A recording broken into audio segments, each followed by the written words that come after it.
Greetings, this is Mr. Nobody with yet another sampling of some of the things that were brought out from the floor of the House of Representatives. So, I've set the stage. The whole big invasion has already happened, is already over with. They reconvened, but they still have to finish out the debate for Arizona. Since it was started, that had to be finished. It was, for the most part, almost the only last chance to do any debate. So without any further ado, I'm going to continue showing those who had enough initiative to realize that they needed to keep doing what they came there to do, no matter what intimidation these invaders might have amounted to. So I'm going to start with a few, and we'll just comment briefly on each once they've been seen.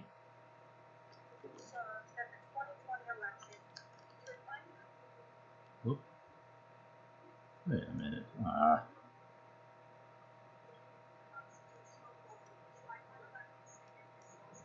judges ignoring state election laws. We can and we should peacefully and respectfully discuss these concerns. In Pennsylvania, the state Supreme Court and Secretary of State unilaterally and unconstitutionally rewrote election law, eliminating signature matching requirements. In Georgia, there was constitutional overreach when the Secretary of State unilaterally and unconstitutionally gutted signature matching for absentee ballots and, in essence, eliminated voter verification required by state election law. In Wisconsin, officials issued illegal rules to circumvent a state law passed by the legislature as the Constitution requires, that required absentee voters to provide photo identification before obtaining a ballot. And in Michigan, signed affidavits document numerous unconstitutional irregularities. Officials physically blocking the legal right of poll watchers to observe vote counts, the illegal counting of late ballots, and hand-stamping ballots with the previous day's date.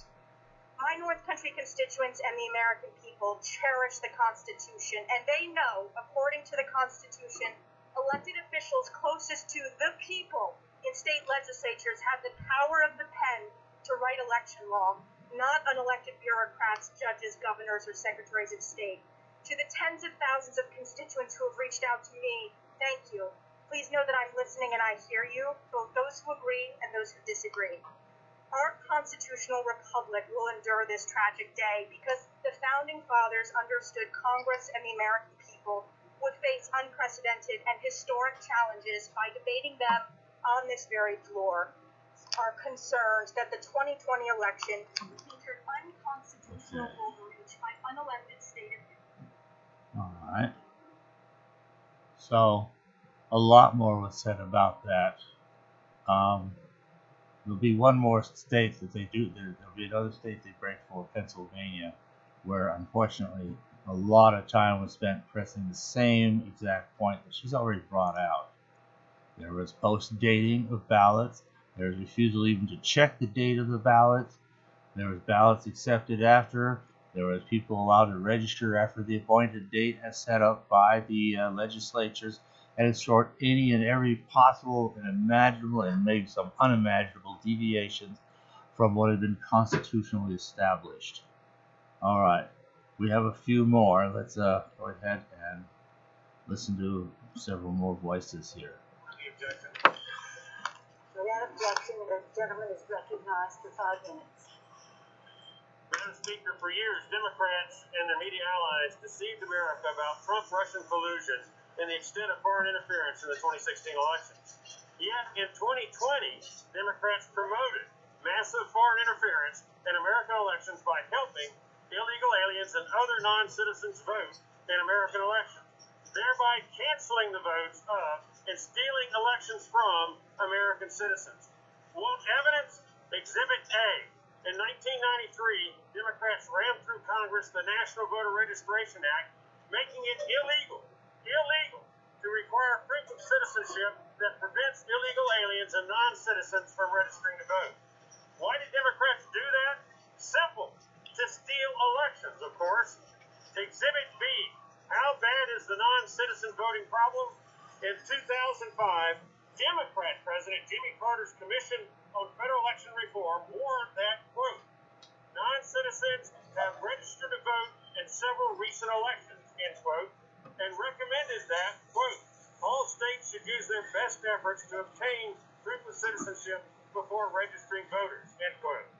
Exhibit C, a June 2005 General Accountability Office report discovered that up to 3% of people on voter registration lists are not U.S. citizens.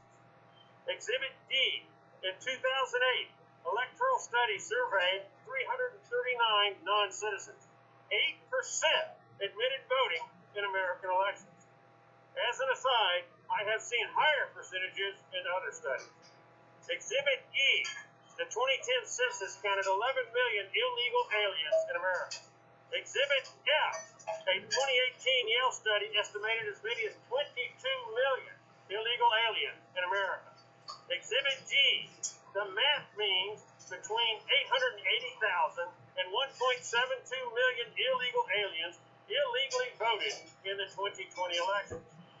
Exhibit 8, in 2014, Old Dominion University and George Mason University professors surveyed non-citizens and illegal aliens and found they vote Democrat roughly 80% of the time.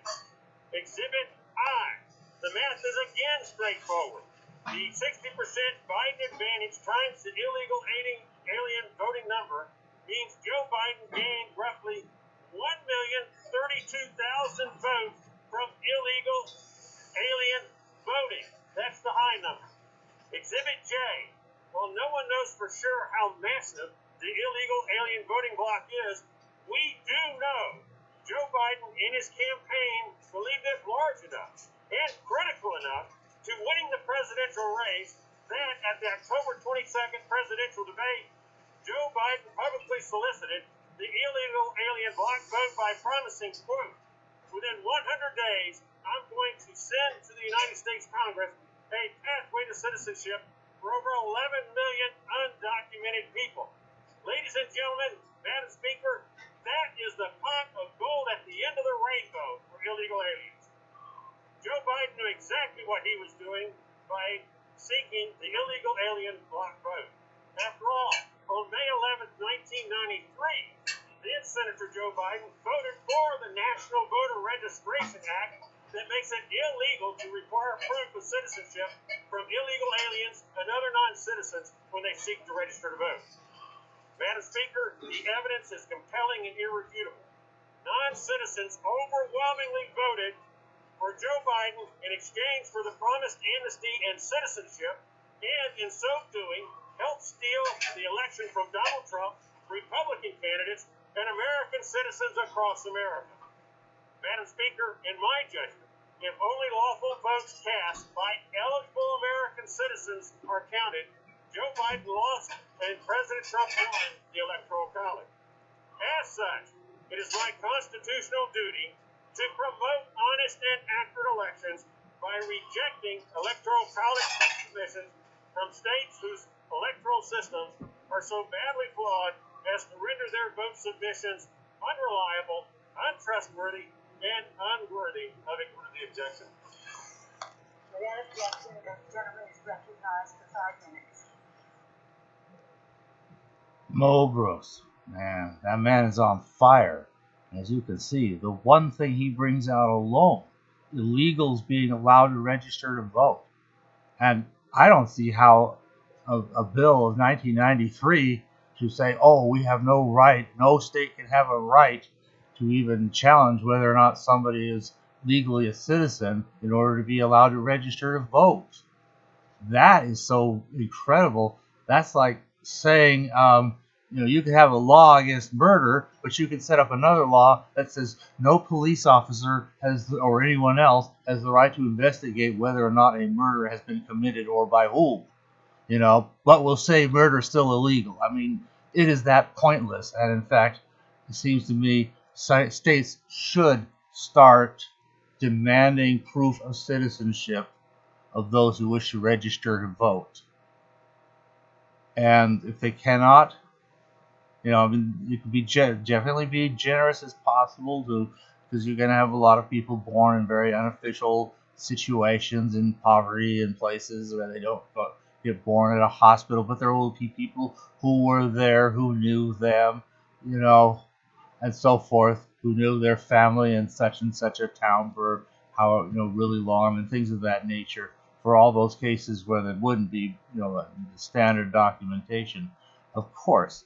But the point being that if you know somebody is not a citizen here, they're here illegally or even legally as a legal resident, but not a citizen, they can't vote. There are still things such people could legitimately do. They could donate to, politicians or causes they support. They could speak to their friends or in any forum they have, and so forth. But they can't walk. But they legally should not be allowed. In fact, the law still says they're not allowed to. But it also says we're not allowed to find out or care if, which just makes the law useless. And by its very nature, should, and I think some states should start requiring this until the Supreme Court has to take a look at this kind of thing and strike down that law, because it is by its very nature unconstitutional. There's just no way to justify saying that you can't look into whether or not somebody's a citizen. You can't. That kind of law. And yet it was there, and it was openly exploited. We call this vote buying. In other countries, people will actually say, here's so much money here, vote for my candidate. You don't know for sure that they will, but they'll kind of feel obligated because they took your money. And probably they're so dirt poor they needed every bit of it they could get. So they took your money and maybe they cast their vote. Unless the other person does the same thing and gave them more. So they call that vote buying. It's openly illegal, except apparently if you're, Joe Biden's campaign and you use this promise of 11 million instant amnesty, whether you deserve it or not. I mean, I'm not going to argue over whether or not specific cases could merit it in this or that situation, but to just decide everybody who's here illegally now becomes legally here, just bam, magic wand, that in itself is the kind of promise that should never have been made and couldn't have been made properly. So that is, and that was enough. All those votes, he tracks down 1,032,000 votes that for sure would have come from such illegals, and possibly more, and that one thing alone could very easily be a very significant part of this all. Well, let's continue on with the next person. Objection, the gentleman is recognized for 5 minutes. Thank you, Madam Speaker. Oh, it is. Every time I change the volume, it turns it off. My constitutional oath is sacred, and I have a duty to speak out about confirmed, evidence-filled issues with the administration of the 2020 presidential election in certain battleground states. Signature verification, ballot observation, voter roll integrity, voter ID requirements, and ballot collection protections were weakened on top of the millions of mailboxes that were flooded with unrequested mail-in ballots. Many of my constituents have been outraged and demanding that I voice their objections here today. This debate is necessary because rogue election officials, secretaries of state, and courts circumvented state election laws. They made massive changes to how their state's election would be run. These acts, among other issues, were unlawful and unconstitutional. Congress has the duty to defend the Constitution and any powers of state legislatures that were usurped. Some claim today's objections set new precedent by challenging state electors. That claim, of course, ignores that Democrats have objected every time a Republican presidential candidate has won an election over the past generation. If you don't have any objections today, that's your call, but don't lecture about precedent. Over the past 4 years, Democrats boycotted President Trump's inauguration and State of the Union addresses, pushed the Trump-Russia collusion conspiracies and investigations and knowingly lied about it, voted to impeach the president before even knowing what to impeach him for, and then actually passed articles of impeachment before Senate Democrats voted to remove him from office. Today's debate is necessary, especially because of the insistence that everything President Trump and his supporters say about the 2020 election is evidence-free. It's simply not true. No one can honestly claim it's evidence-free when I say that in Arizona, courts unilaterally extended the legislatively set deadline to register to vote. The Arizona State Senate issued subpoenas post-election to get information from the Maricopa County Board on various election matters. But the board and the courts refused to help at all to let the state Senate complete its constitutional duties. In Pennsylvania, where state legislators wrote us about their powers being usurped, the Democrat majority on the state Supreme Court changed signature matching, and postal marking requirements. The date to submit mail-in ballots was extended, contradictory to the date set by state law. The state legislature expanded no-excuse mail-in balloting without a constitutional amendment. Constitutions apply to the acts of all branches of government. The issue is magnified by the voter rolls being so inaccurate that more voters submitted ballots than they were registered voters. Signature authentication rules for absentee and mail-in ballots were weakened by the Democrat Secretary of the Commonwealth without authorization. Ballot defects were allowed to be cured in some counties, but not others. There were poll watchers denied the ability to closely observe ballot counting operations. In Georgia, the Secretary of State unilaterally entered into a settlement agreement with the Democratic Party, changing statutory requirements for confirming voter identity. Challenging defective signatures was made far more difficult, and the settlement even required election officials to consider issuing training materials drafted by an expert retained by the Democratic Party. In Wisconsin, election officials assisted voters on how to circumvent the state's voter ID laws and signature verification laws, while also placing unmanned drop boxes in locations picked to boost Democrat turnout. The Democracy in the Park event in Wisconsin had over 17,000 ballots transferred that shouldn't have been.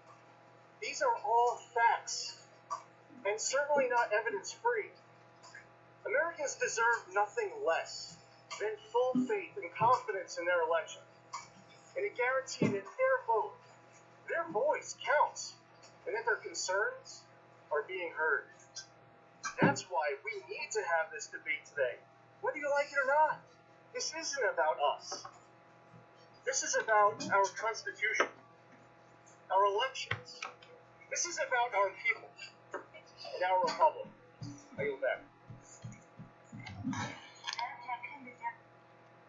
Okay, well, I think he pretty much expressed the point himself very well. And this is just it. These court cases, these court overrulings, the state Secretary of State and Governor, and State Supreme Court this and bureaucrat that, just overriding and totally changing what the criteria and rules were as set up by the state legislature, willy-nilly. And in fact, later on, some of this is done during the election, like changing the rules of the football game in the middle of the game so that your team, which is losing, will now be able to win simply because we're changing the rules mid-game. Others, it'll turn out, have an ancestry that goes a whole lot further back, as if they were planning this thing, which is kind of weird and it has its own suspicions that we'll get to shortly. Let's hear another opinion from the floor. Suggest there are millions of Americans. That's a big number. Millions, tens of millions who believe something went awry in this election. And they aren't dumb. They aren't mindless. They don't believe things simply because the president says them. There were problems. I know that Joe Biden will be president. But I don't know that it hurts or would hurt any of us to have the generosity of spirit to continue to reflect on what might be better or what might seriously have gone wrong. Even if you reject the notion that the result was wrong. I'd like to offer a slightly different perspective, a distinct perspective. Perhaps it will be rejected. I think if I were sitting on the other side of the aisle, it would be very difficult to listen to tonight, but you all heard it said, and it certainly is true, that many executive branch officials around the nation departed from state legislatures and enacted laws. I think it's less understood how this came to pass. It was not a spontaneous, independent decision making, but it resulted, I would argue, from a coordinated nationwide partisan plan. And the fact and scope of the plan, it really isn't disputed. If you go to democracydocket.com, it is the website of Mark Elias, the National Democratic election lawyer, who appeared in hundreds of cases across the country in the course of the election year. This plan was not a response to COVID, by the way. It pre-existed that, and his website shows that as well. He explained that in January 2020. It was a chaos strategy, a plan to flood state and federal courts with hundreds of simultaneous election year lawsuits aimed at displacing state legislative control. Now, as I've seen it, only the most experienced and independent judges appear to have recognized what was afoot. In the Fourth Circuit, dissenting judges Wilkinson and Agee said this: let's understand the strategy that is being deployed here. Our country is now plagued with a proliferation of pre-election litigation. As they put it, 385 election year cases to that point on October 20th. And they refer to the website healthyelections.org to verify that. Around the country, they wrote, courts are changing the rules of the upcoming elections at the last minute. It makes the promise of the Constitution's elections and electors clauses into a farce. This was a political operation masquerading as a judicial one. And in keeping with that, it featured gross breaches of litigation ethics, forum shopping, repetitive suits after losses, and collusive settlements with cooperating Democratic officials of state and local government. That, ladies and gentlemen, is what led to officials changing the rules in state after state, mainly through consent orders or the preliminary unreviewed decisions of state and federal trial judges inclined by partisanship or having limited experience with the elections clause. In turn, the displacement of rules set by state legislatures led to chaotic conditions on the ground, about which so many Americans are angry and disheartened. I think we can do better. I think that strategy was unwise. And I think, particularly in light of what's happened here today, we should. Thank you.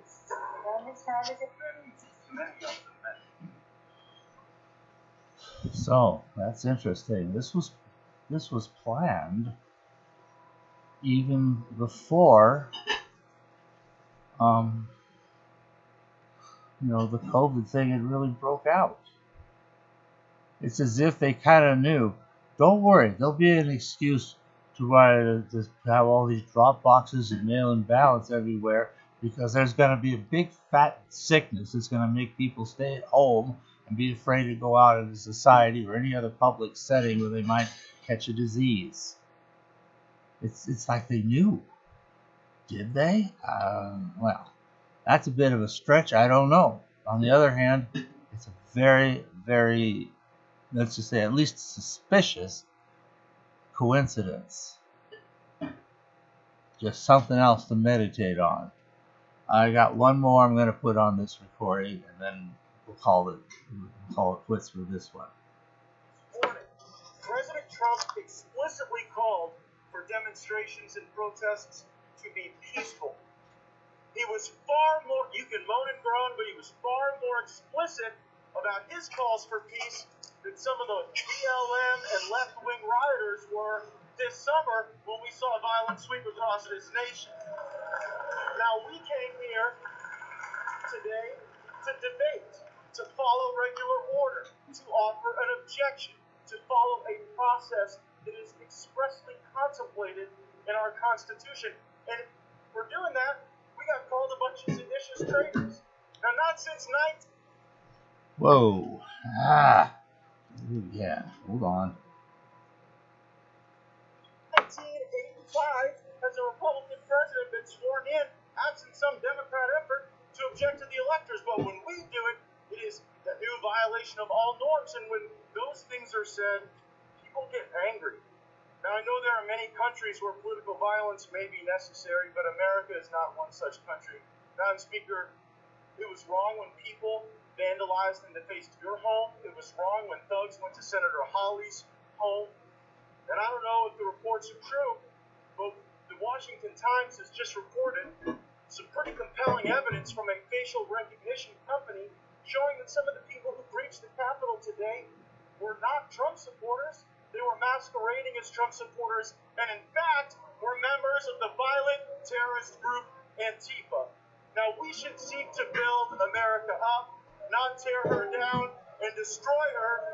And I am sure glad that at least for one day, I didn't hear my Democrat colleagues calling to defund the police.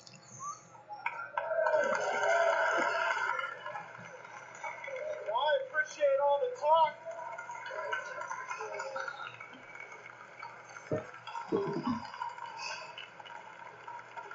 Now, I appreciate all the talk of coming together, but let us not pretend that our colleagues on the left have been free of some anti-democratic impulses just because we signed on to legal briefs and asked courts to resolve disputes. There were some on the left who said that we should not even be seated in the body, that we ought to be prosecuted, maybe even jailed. Those arguments anger people, but people do understand the concepts of basic fairness. And no competition, contest, or election can be deemed fair if the participants are subject to different rules. Baseball teams that cheat and steal signs should be stripped of their championships. Russian Olympians who cheat and use steroids should be stripped of their medals, and states that do not run clean elections should be stripped of their electors. This fraud was systemic. It was repeated. It was the same system, and I dare say it was effective.